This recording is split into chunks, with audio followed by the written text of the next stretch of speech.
Esta es una emisión de crítica artística y periodística. Todas las personas que aquí aparecen fueron grabadas con su autorización y cualquier opinión o información transmitida refleja el punto de vista de su autor, mas no el de Azteca.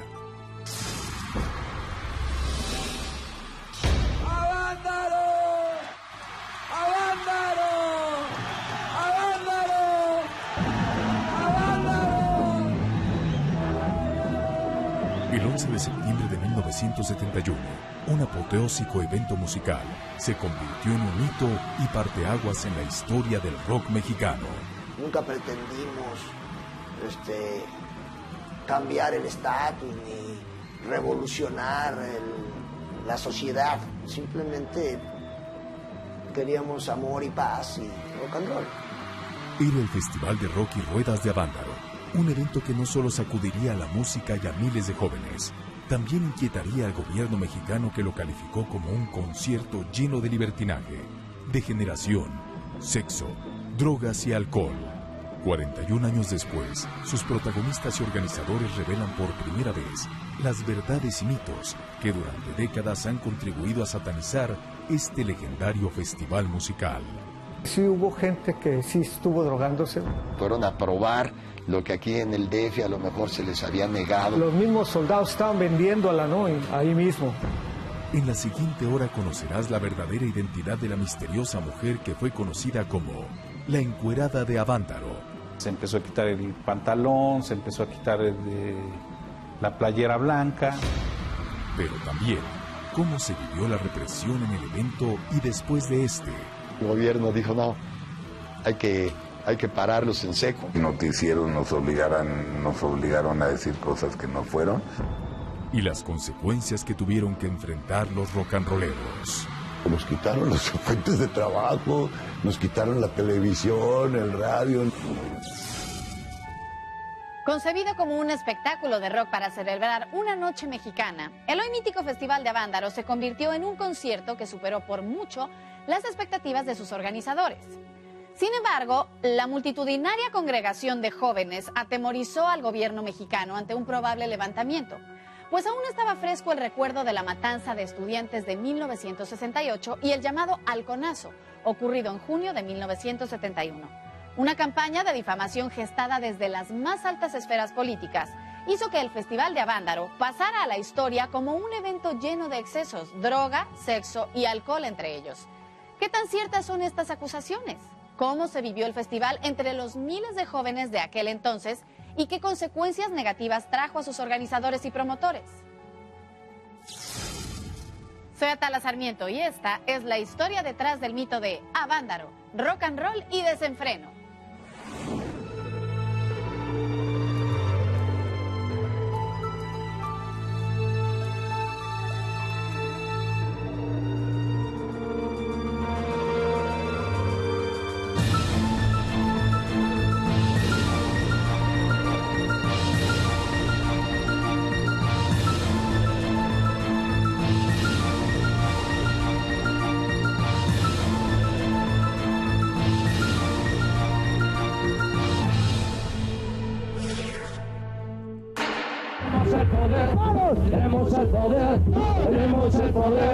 A principios de los años 70, México vivía los rezagos de un movimiento musical que durante la década anterior se había convertido en un fenómeno de la juventud.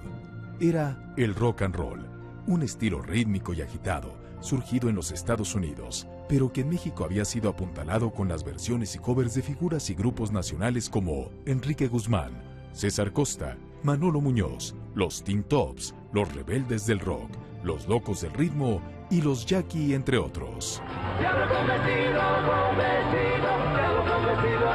Desde sus inicios el rock and roll fue mal recibido por el gobierno y la conservadora sociedad mexicana. A sus jóvenes seguidores se les tenía por rebeldes y transgresores de las buenas costumbres. Siempre ponían los pantalones ajustadísimos y decían, pareces torero y pareces joto. Y nosotros traíamos el pelo largo y lo nuestro era a lo mejor un poco ingenuo. El gobierno nos consideraba revolucionarios, ¿no? Ligaron que el rock and roll tenía que salir de la delincuencia, ¿no? La censura del gobierno hacia los fanáticos del rock and roll hizo que muchos cafés cantantes pequeños lugares donde se realizaban tardeadas rock and rolleras fueran desapareciendo.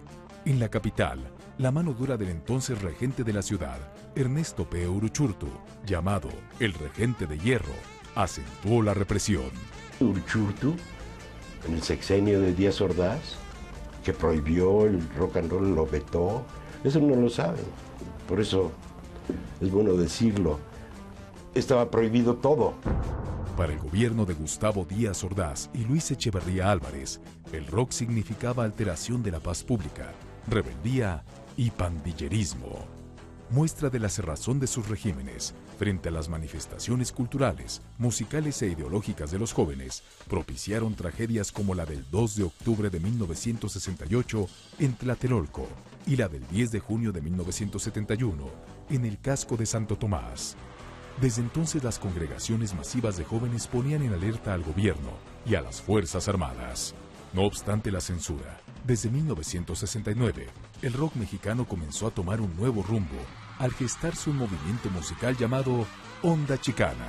Se llamaba la Onda Chicana porque todas las bandas que existíamos en esa época y tocábamos, teníamos nombres gabachos y aparte cantábamos ya canciones originales de nosotros, pero en inglés. De hecho, el repertorio de nosotros casi todo era en inglés. Surgirían grupos como Los Dux Dux, La Revolución de Emiliano Zapata, Peace and Love, Tinta Blanca, La Tribu, La División del Norte, Iguana, La Máquina del Sonido, Three Souls in My Mind, El Ritual y Javier Batis, entre muchos otros.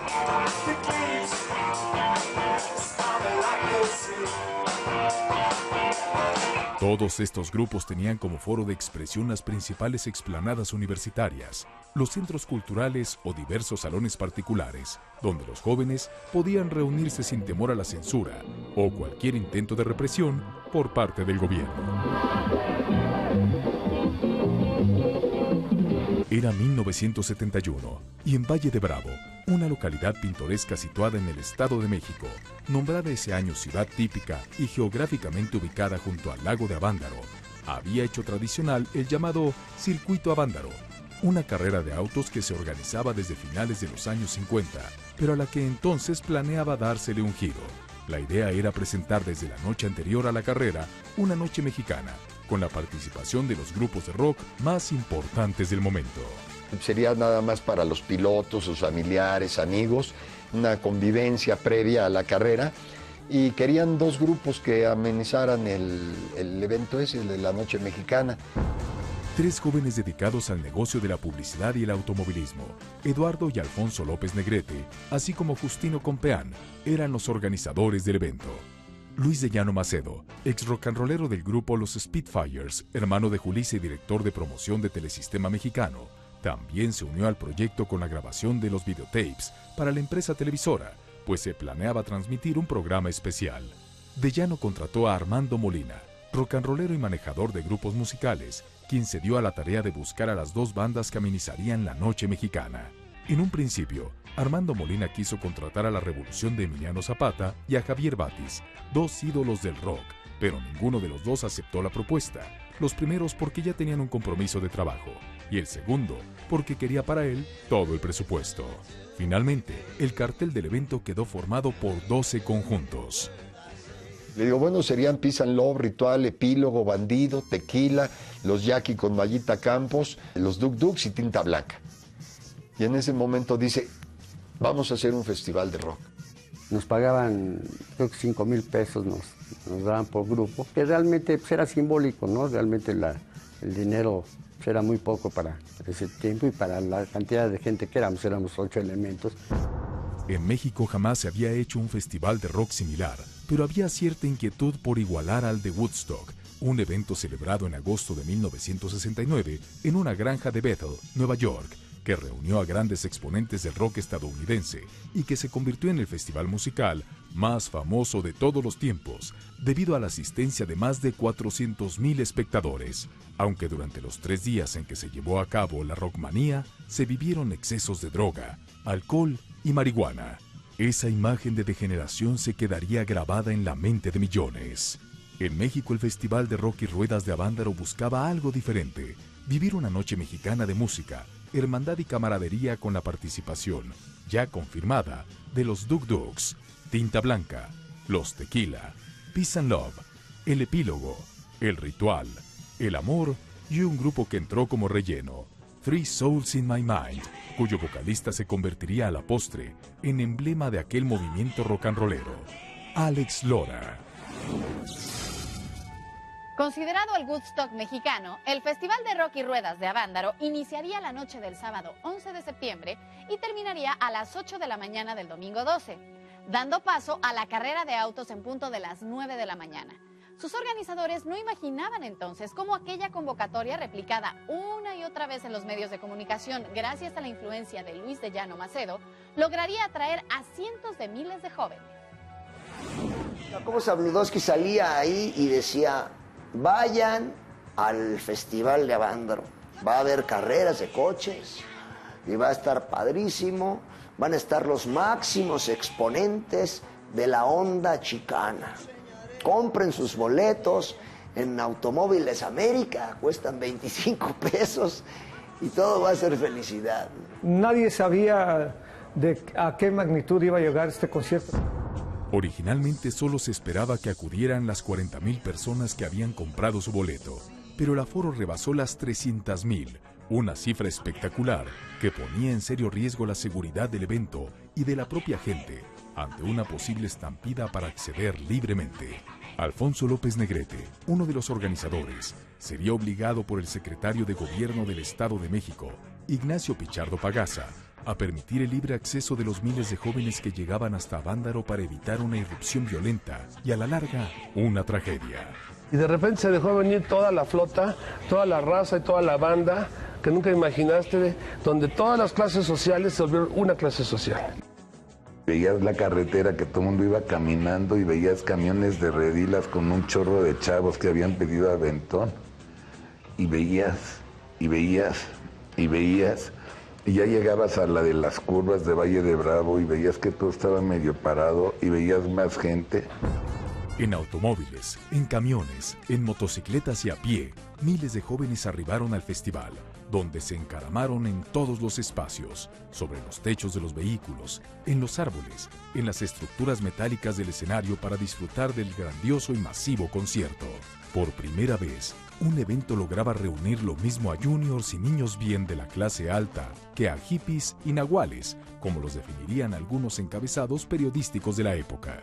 Los más güeros y los más prietos, los más ricos y los más pobres, los de las Lomas y los de la Portales, las chavas más hermosas y las más feas. Yo creo que todos estábamos conscientes en ese momento de que éramos muchos. O sea, de que éramos muchos hippies, de que éramos muchos rock and rolleros. Los hippies mexicanos vivimos el éxtasis de nuestro hippismo en el Festival de Avándaro.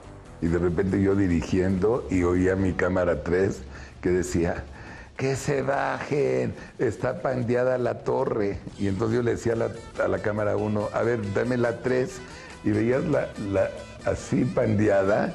Entonces llegaba otro amigo, nuestro Bob Orange, que la hacía de gurú y decían: brothers, hermanos, bajémonos para que nuestro brother, el camarógrafo, haga su trabajo. Fue una satisfacción grande, digamos, tener a toda esa gente mirándonos tocar, ¿verdad? Y sobre todo, y yo que empecé el concierto, ahí sobre la marcha hice la primera canción que se cantó en Avándaro, que se llamó Avándaro, Yeah, Yeah.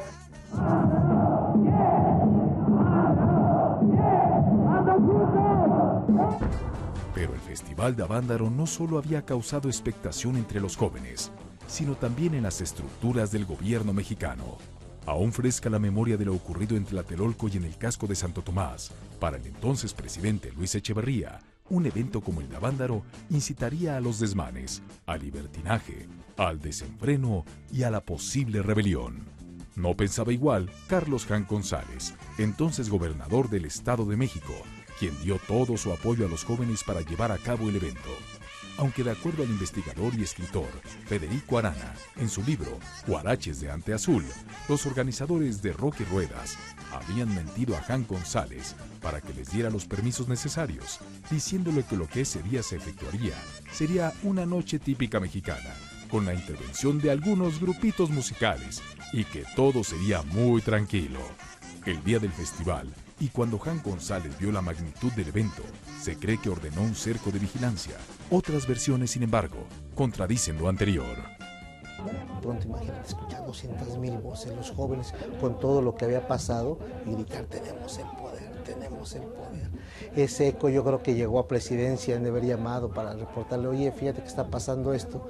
Y de pronto el líder del Peace and Love, Ricardo Ochoa, también empezó a cantar una rola que se llamaba Marihuana. No se llamaba así, pero así decía el coro, y todos empezaron a sumarse también con ese coro.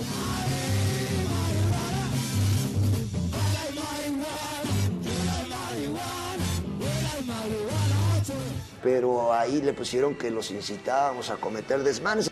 Los medios masivos, todos los radios, todos los periódicos, inclusive noticieros nos obligaron a decir cosas que no fueron.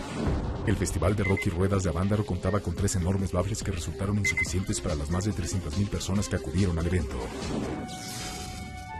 Frenesí de sexo y droga en Avándaro, vicio y drogadicción, infame éxtasis de inmoralidad y Avándaro, el infierno. Fueron solo algunos de los encabezados que aparecieron en los principales diarios de la capital, haciendo alusión a lo que había ocurrido durante el Festival de Rock y Ruedas de Avándaro. ¿Mito o realidad? Presuntamente fue el propio gobierno el que ordenó la manipulación de la información y ordenó a los directivos de los diarios satanizar y difamar el evento. En la primera plana, con unas letras de este tamaño así, decía: no hubo carrera de coches, fue de motos. Y estaba una foto de nosotros así triunfando, muy románticos, así bien prendidos, así como diciendo: qué bárbaro, estamos triunfando. Y abajo decía: musiquetes ridículamente vestidos y drogados incitaban a la juventud, a la multitud, a cometer desmanes. De acuerdo con las crónicas periodísticas, Avándaro fue una exposición de actos degenerados y obscenos. Pero quienes estuvieron presentes en aquel evento histórico aseguran que en estas acusaciones había un trasfondo político, aunque no desmienten que en Avándaro sí haya corrido el alcohol, la marihuana y otras drogas. Era básicamente marihuana, hongos alucinantes, peyote sagrado y LSD, el LSD, que eran las experiencias que buscábamos los jóvenes de esa época. Y entonces en Avándaro muchos fueron a experimentar, precisamente, fueron a probar lo que aquí en el DF a lo mejor se les había negado por alguna cosa. Sí, hubo gente que sí estuvo drogándose, hubo gente que estuvo fumando. Los mismos soldados estaban vendiéndola, ¿no? Y ahí mismo, eso yo lo recuerdo muy bien. Y el olor, tú imagínate en un bosque que huela mota. Era maravilloso, o sea, estaba increíble, o sea, son experiencias. En su libro, Estremécete Rueda, loco por el rock and roll, el escritor e investigador musical Federico Rubli Kaiser asegura que sí se percibía el consumo de marihuana, pero de ahí a que ello haya sido un consumo generalizado y fuera de control, dista mucho. Presumiblemente, el gobierno habría obligado a los diarios a armar toda una campaña de desprestigio en contra del festival, a cambio de seguir suministrándoles el papel necesario para su edición. El control que tenía el gobierno, que en esa época que era dictador para mí, suave. El periódico se surtía de una compañía que se llamaba Pipsa, que era la compañía que daba el papel. Si tú mentabas contra el gobierno o no le hacías caso al gobierno, chin, se acabó el papel. No te decían: te jodes, no te doy papel. No, hijos, no llegó el papel, maestro. Y era el chantaje. Pero más allá de la presunta campaña orquestada por el gobierno de México en contra del Festival de Rock y Ruedas, sí era cierto que los jóvenes habían aprovechado el evento para experimentar, desinhibirse y desfogarse. Pero sería una adolescente de 17 años la que se convertiría en uno de los íconos del festival. Una chica que no sonreía, pero se contoneaba al ritmo de la música. Sobre la parte alta de un tráiler estacionado junto al escenario, repentinamente, la joven comenzó a quitarse la ropa. Se empezó a quitar el pantalón, se empezó a quitar la playera blanca, desde luego traía su cinta amarrada en la frente, era una chava hippie. Aquella adolescente, que a la postre sería bautizada por la prensa como la encuerada de Avándaro, sería recordada y mitificada, no solo por su audacia, sino también por su misteriosa identidad. Pero, ¿qué fue lo que hizo que la encuerada de Avándaro causara tanta polémica y escándalo? Del techo del camión donde se empezó a desnudar, la pasaron al escenario y ahí medio bailó un poquito y ya luego por ahí muy discretamente le dijimos, ¿sabes qué? Métete ahí atrás y no estés causando desórdenes, encuerándote. Y Lora, bueno, reflejó muy bien eso en una de sus canciones que se llama precisamente La encuerada de Avándaro. En realidad no fue solo ella la que se mostró semidesnuda en el festival. Hubo gente que se desnudó en los arroyos, en los ríos para bañarse y que estaba bañándose ahí, que no hubo ningún problema. O sea, la gente los vio y a veces inclusive puedo decir que hasta ni la gente ni los peló. Pero haber estado sobre la caja del tráiler resultó un lugar estratégico para los fotógrafos que imprimieron decenas de placas que luego publicaron en las primeras planas de diarios y revistas, incluso haciendo close-up a los senos de la joven. Estas fotografías contribuirían luego a acentuar el desprestigio del festival. Pero, ¿quién era esta adolescente? En enero de 1972, la revista especializada en rock, Piedra Rodante, publicó una entrevista a una chica de nombre Alma Rosa González López, ex estudiante de secundaria en Monterrey, Nuevo León, asegurando que ella era la famosa encuerada de Avándaro. Poco tiempo después, se descubrió que la entrevistada nunca había existido. Una entrevista muy amplia donde supuestamente hablaba esta chica. La verdad es que esta chica se la sacó de la mente porque no existió. Sería hasta el año 2004 que el investigador Federico Rubli Kaiser descubriría su verdadera identidad. En su libro Estremécete y rueda, loco por el rock and roll, Rubli Kaiser asegura haber accedido al expediente DFS-14471 de la Dirección Federal de Seguridad, en el que se encuentra el reporte de la detención por parte de la Policía Judicial Federal de una joven de 18 años de nombre Laura Patricia Rodríguez González Alcocer, originaria de Guadalajara, Jalisco, identificada como la encuerada de Avándaro. A Laura Patricia no se le volvió a ver desde aquella noche. Hay quien dijo que el gobierno la había reprimido y encarcelado. Lo único verdadero es que hoy su paradero sigue siendo incierto. La otra encuerada es una chava que aparece en varias fotos, está en varios libros, en varios reportajes, hay varias versiones y la verdad es que ¿qué era lo que pasaba? No era una liberación, vamos a encuerarnos todos y hacer el amor libre. No es cierto. Éramos demasiado fresas y demasiado naïves, demasiado ya conservadores a muchas cosas. Pero 41 años después, el gran ausente en Avándaro se arrepiente de no haber asistido al Festival de Rock y Ruedas. Debido a la gran cantidad de personas que asistieron al Festival de Rock y Ruedas de Avándaro, la carrera de autos que se había planeado realizar al final del concierto fue cancelada porque las carreteras estaban saturadas de gente. Una de las principales figuras del rock chicano en las que se había pensado para que actuara en la Noche Mexicana previa a la carrera de autos en Avándaro era Javier Batis. Sin embargo, el cantante y guitarrista exigió se le pagara una cantidad que superaba por mucho el presupuesto establecido para los grupos. Al no aceptar un pago simbólico, Batis no asistiría al concierto, algo de lo que hasta hoy se arrepiente. Armando Molina, encargado de la contratación de los grupos que participarían en la Noche Mexicana, tenía un presupuesto de 40,000 pesos para todos los gastos, incluida la contratación, traslado, alimentación y todo lo que se generara alrededor de los artistas. En un principio pensó en Javier Batis, un cantante y guitarrista que estaba en su mejor momento y que era considerado un ídolo de la juventud. Éramos súper famosos en la Ciudad de México, iban todos los artistas políticos, iban todas las modelos, iba todo el mundo a vernos. Cobraba yo 50,000 pesos en las tocadas. Eso es lo que yo cobraba. Pero yo era amigo de Mickey, y Mickey dijo, te doy primero 15,000. Pero cuando empezaron a surgir nombres de otros rock and rolleros, Molina le bajó la oferta. Me dijo, bueno, Javier, ¿qué te parece si los 15,000 pesos que tengo para ti, para la fiesta, mejor le damos 5,000 pesos a la máquina del sonido y 5,000 pesos a la tinta blanca y vamos los 3 grupos? Entonces dije yo, va, órale, para la máquina del sonido de Armando Molina y la tinta blanca. Lo dejo de ver como 2 semanas y se acerca y me dice, te doy 3,000 pesos. Dice, porque ahora somos 5 grupos. ¿Quiénes son los otros 2, Mickey? Dice, Armando Nava de los Dukes y los Three Souls, en ese tiempo los Three Souls in My Mind. Y Alex estaba empezando a cantar, pues como él canta y como él se presenta, ¿no? Que es, por cierto, muy chistoso, está muy suave. Le dije, no, yo no quiero ir porque van a decir groserías. Estuvo molesto desde antes, con todos nosotros, por haber aceptado esa cantidad. Sin embargo, el día del festival, y al ver la magnitud que había alcanzado, Batis quiso estar presente. Porque la gente lo está pidiendo entre grupo y grupo, empezaban a gritar, Batis, Batis, Batis. Y eso me llenó de alegría.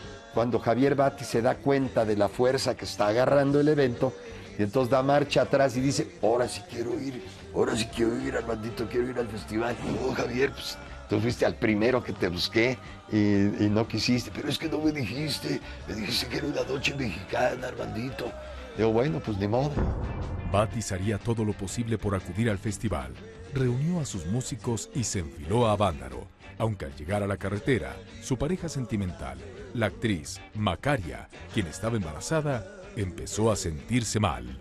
Íbamos subiendo y empezó, ay, Javier, decía, ¿cómo decía Javiercito? No me acuerdo, me estoy sintiendo muy mal. Que las náuseas y que el vómito y que todo eso, de los mareos. Y me acuerdo que íbamos en la carretera, en la limusina, y cada rato nos teníamos que parar porque Macaria se sentía mal, se sentía muy, muy mal. No pudimos llegar porque estaba el tráfico, era una cola inmensa, nos quedamos a unos cuantos kilómetros, pero unos cuantos kilómetros de distancia.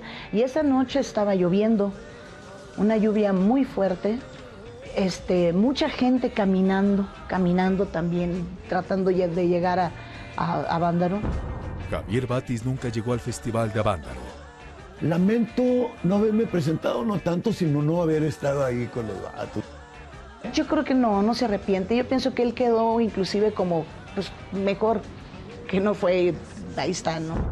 Paradójicamente, Batis no volvió a brillar. Por el contrario, su carrera fue opacada por algunos de los rock and rolleros que esa noche estuvieron presentes, principalmente por el guitarrista y compositor de Three Souls in My Mind, Alejandro Lora. Independientemente de que el maestro no haya estado físicamente tocando ahí, pues él es uno de los máximos representantes y de las máximas personalidades de la historia de la onda chicana. El 21 de septiembre de 1981, el cantante Alejandro Lora organizó un concierto con motivo de los 10 años de Avándaro.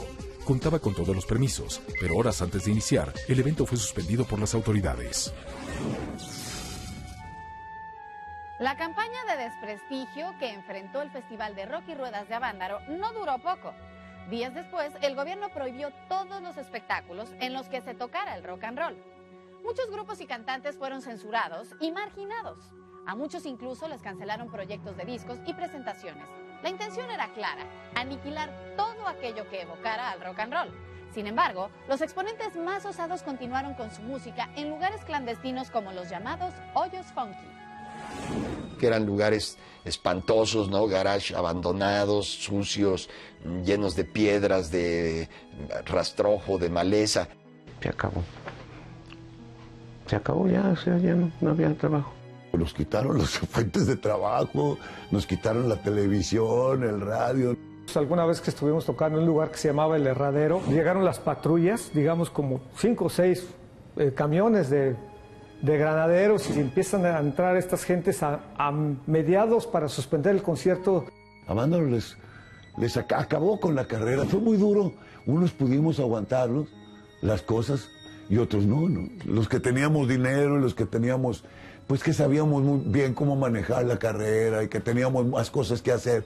Del Festival de Rock sí se censuró, se agarró por ahí y prefirieron que los chavos mejor cantaran rolas de Manuela Torres que de la Baby Batis, por ejemplo, ¿no? Se prefirió que mejor cantaran rolitas de Sandro de América a que cantaran las rolas del Peace and Love, ¿no?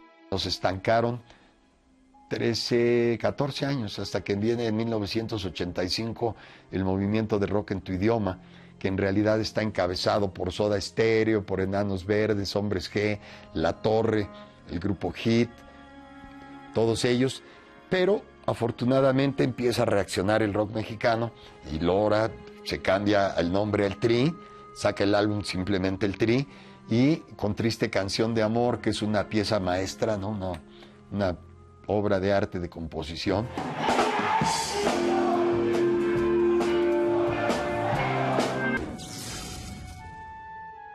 Pero, ¿dónde quedaron todas las imágenes que documentaron el Festival de Avándaro? Se dice que tras el escándalo y la polémica, todo el material videograbado por Telesistema Mexicano y que iba a ser utilizado para la edición de un programa especial fue requerido por Emilio Azcárraga Milmo. Las cintas aparentemente fueron llevadas a Tijuana, donde un incendio las habría consumido. ¿Verdad o mito? Como sea, hoy no existe registro alguno de su existencia. Las únicas 8 horas que recrean el histórico evento son las realizadas en Super 8 por el cineasta Alfredo Gurrola, quien, acompañado por los fotógrafos Héctor Abadie, Sergio García y David Celestino, acudieron y grabaron el festival para llenar los espacios nocturnos de la naciente cablevisión. A pesar de ello, el Festival de Avándaro ha quedado como una de las manifestaciones culturales y musicales más influyente en la historia del rock mexicano. Yo soy Atala Sarmiento y esto fue la historia detrás del mito de Avándaro, rock and roll y desenfreno. Hasta la próxima.